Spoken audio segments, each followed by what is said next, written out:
L'anticipo di campionato di promozione girone D dell'ottava giornata di ritorno tra Scicli ed Akragas verrà diretta dalla seguente terna arbitrale. Giuseppe Pecora di Messina sarà l'arbitro, mentre gli assistenti saranno Giuseppe Calarese di Messina e Francesco Fazio di Acireale.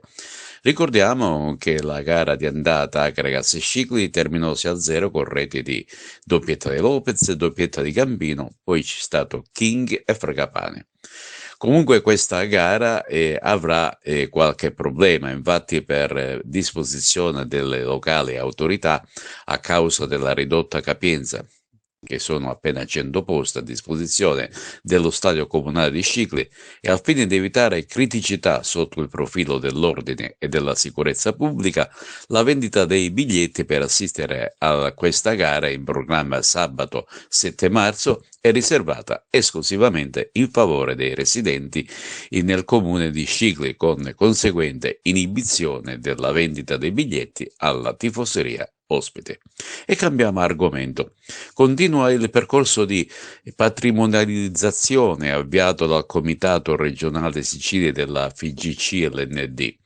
Infatti, a 11 anni dall'apertura della nuova sede regionale a Ficarazzi ed appena 2 anni dall'acquisto della nuova funzionale sede di Caltanissetta, si aggiunge adesso quella che riguarda Agrigento. Giovedì scorso, presso lo studio del notaio Montante, è stato sottoscritto l'acquisto della nuova sede della delegazione provinciale di Agrigento.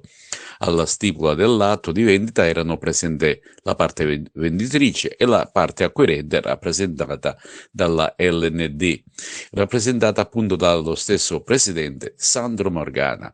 Dunque prosegue l'attività di patrimonializzazione del Comitato Provinciale Sicilia, un percorso che dopo l'acquisto della sede regionale di Ficarazzi e quella di Caltanissetta ha l'obiettivo di dotare con il tempo tutte le delegazioni provinciali di una sede di proprietà, eliminando così in questo modo i costi dei canoni di locazione. Un lavoro in progress che sta dando i propri frutti. Un locale nuovo situato nella zona industriale della città dei Templi.